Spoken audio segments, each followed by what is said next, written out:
Paz do Senhor, tudo bem com você? Tudo bem comigo, graças a Deus. Oh, maravilha, chegamos aí na quarto capítulo, né? Quarto capítulo desse livro, As Filhas da Sanguessuga, onde nós vamos falar sobre os personagens bíblicos que alimentaram essa fome. Vejam só, Eva tinha o jardim inteiro. Acã viu uma capa, cobiçou e tomou para si. Geazi não se contentou com a honra espiritual, correu atrás da recompensa material.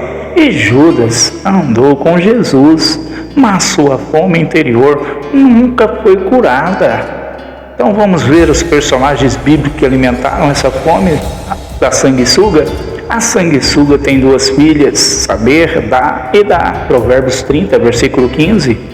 A Bíblia não apenas nos apresenta princípios, ela nos mostra vidas, histórias reais, pessoas que em momentos decisivos revelaram aquilo que governa seu coração. Quando observamos as Escrituras, percebemos algo inquietante.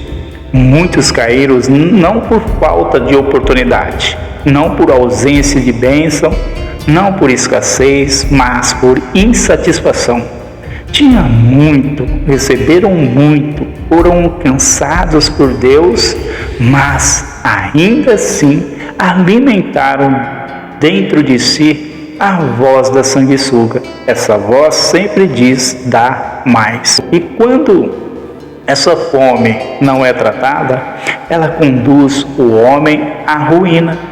Neste capítulo veremos 4 personagens bíblicos que alimentaram essa fome interior. Cada um deles revela como a insatisfação pode se manifestar de maneiras diferentes. Vê Eva. Vamos observar Eva. Quando o muito parece pouco, Eva é o primeiro retrato bíblico da alma insatisfeita. A alma insatisfeita, ela vivia no ambiente mais perfeito já experimentado pelo ser humano. Não havia dor, não havia escassez, não havia medo, não havia necessidade. O jardim era abundância pura. A Bíblia diz: e o Senhor Deus fez brotar da terra toda árvore agradável à vista e boa para comida. Gênesis 2, 9. Tudo estava disponível, tudo era provisão, tudo era graça. Mas havia uma única restrição: a árvore do conhecimento do bem e do mal. E foi justamente nela que o olhar de Eva se fixou. O perigo de olhar para o proibido. A serpente não precisou criar escassez, bastou direcionar o foco. Ela conduziu Eva a olhar para aquilo que Deus havia limitado. Vendo a mulher que aquela árvore era boa para se comer, Gênesis capítulo 3, versículo 6. Observe, o pecado começou no olhar. Antes de tocar, ela contemplou. Antes de tomar, ela desejou. Antes da queda, houve fascínio. A alma insatisfeita tem dificuldade de valorizar aquilo que já recebeu. Ela sempre se inclina para aquilo que ainda não possui. Estratégia da insatisfação. Veja a estratégia da insatisfação. Satanás continua usando a mesma estratégia. Ele faz o homem ignorar 99% das bênçãos para fixar os olhos do homem em uma única limitação. Ele sussurra: está faltando algo, você merece mais, Deus está retendo algo de você. Foi exatamente isso que aconteceu com Eva. Ela desprezou a abundância para desejar a limitação. Eu quero refletir com você aqui nessa parte sobre Eva. Quantas vezes Deus já nos cercou de graça, provisão e cuidado? e ainda assim escolhemos focar no que não temos. A insatisfação distorce a visão espiritual. Vejamos Acã, quando o olhar gera cobiça. Se Eva representa o desejo, Acã representa o processo completo da queda. A Bíblia registra suas próprias palavras: vi, cobicei e tomei. Josué capítulo 7, versículo 21.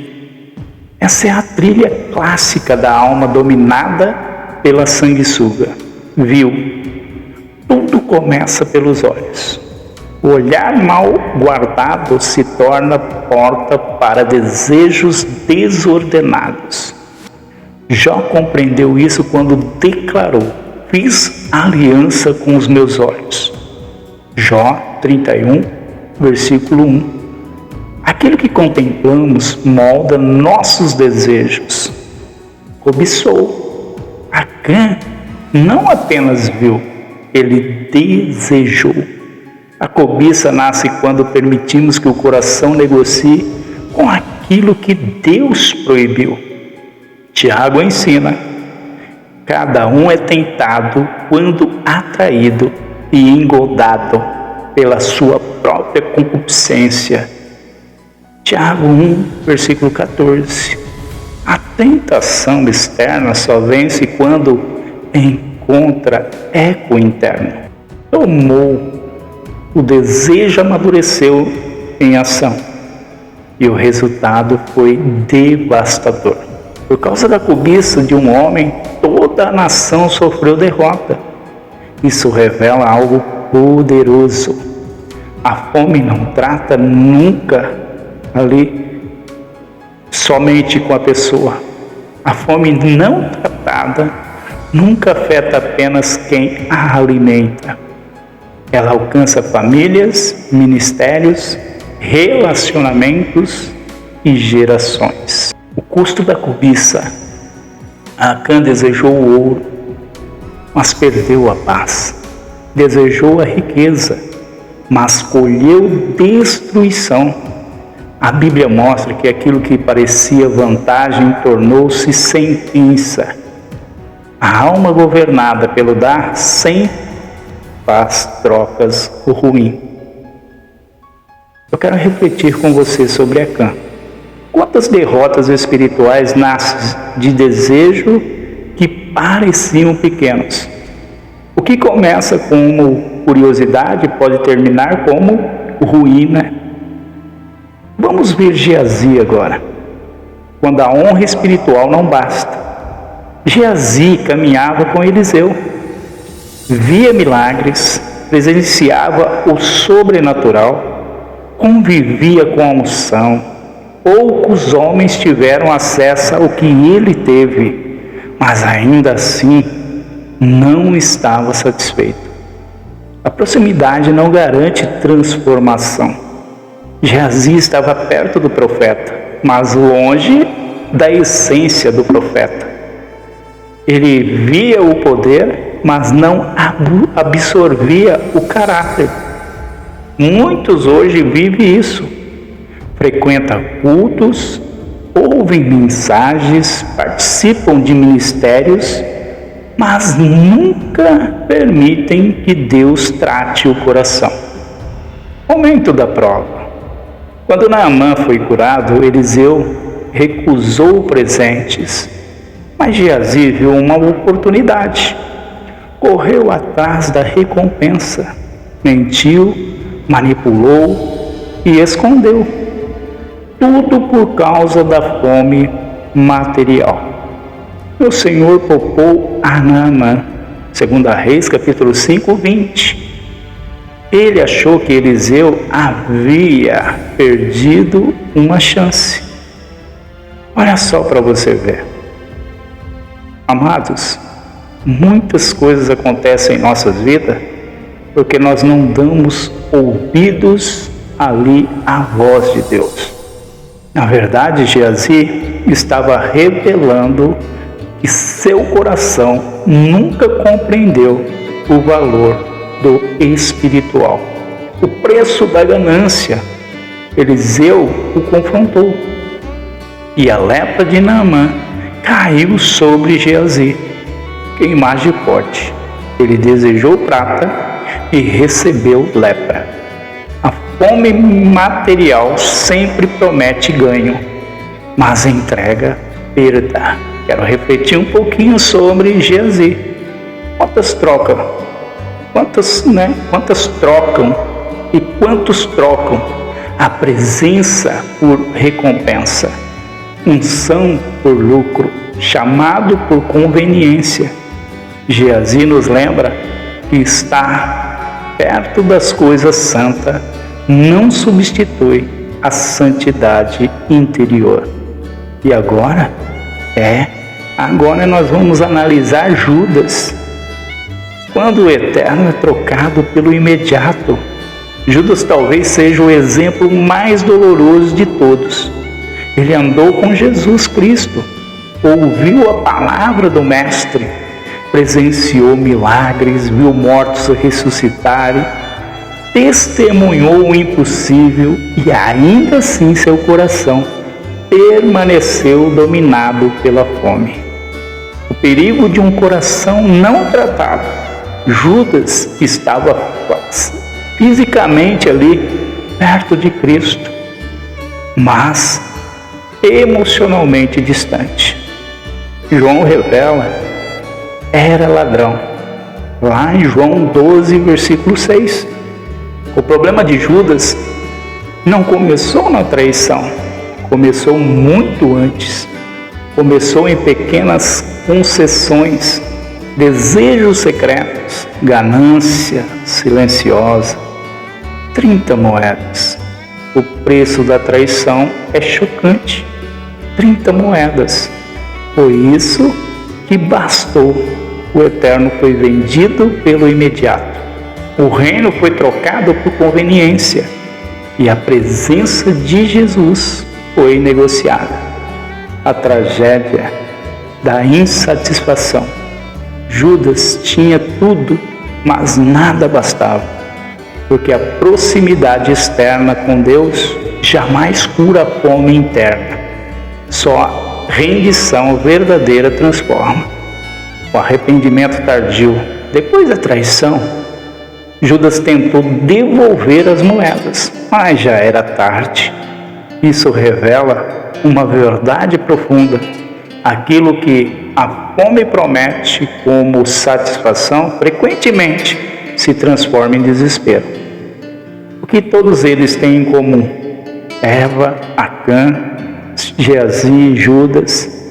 Histórias diferentes, épocas diferentes, contextos diferentes, mas a mesma raiz: insatisfação. Todos eles ouviram a voz da sanguessuga. Todos cederam ao dar. Todos desejaram algo além da vontade de Deus e colheram consequências dolorosas. Qual a lição que nós tiramos para nós nisso tudo? Essas histórias não estão na Bíblia apenas como registro histórico. Elas são espelhos espiritual. Paulo escreveu: estas coisas lhe sobrevêm como exemplos. 1 Coríntios capítulo 10, versículo 11. Cada personagem nos faz uma pergunta: onde meu coração está vulnerável? O que ainda desperta cobiça em mim? Existe algo que eu estaria disposto a trocar pela vontade de Deus? Versículos para meditação. Guarda teu coração, Provérbios 4, 23. Não ameis o mundo, 1 João 2,15. Que aproveita ao homem ganhar o mundo inteiro, Marcos 8,36. E aprendi a contentar, Filipenses 4,11. Quero refletir com você. Toda queda espiritual começa muito antes do ato visível. Ela nasce em desejos tolerados, pensamentos alimentados, insatisfação não confrontadas. A voz da sanguessuga sempre começa sussurrando, mas se não for silenciada, terminará governando. A frase para esse capítulo: quem não aprende a valorizar o que Deus já entregou, acabará desejando aquilo que poderá destruí-lo. Olha, muito forte esse capítulo. E no capítulo 5 vai ser mais forte ainda: os sinais de uma alma contaminada. Quero estar ministrando para vocês aí no próximo capítulo, que é o capítulo 5, os sinais de uma alma contaminada. Vai ser muito forte o que Deus vai falar conosco. Chegamos aí ao final do capítulo 4, onde nós aprendemos sobre os personagens bíblicos que cederam aí a voz aí da sanguessuga e principalmente das suas duas filhas, Da e Dá. Queridos, você que não é inscrito aí no canal, se inscreva no canal Pastor Caipira do Brasil, também nas aventuras pelas estradas do Brasil. E olha, deixe aí o seu like, comente, deixe seu comentário, ative o sininho para todos, tá bom? Quero também convidar você para estar comigo aí no Instagram, tá? Você me segue aí no Instagram, eu estarei te seguindo de volta aí. Forte abraço!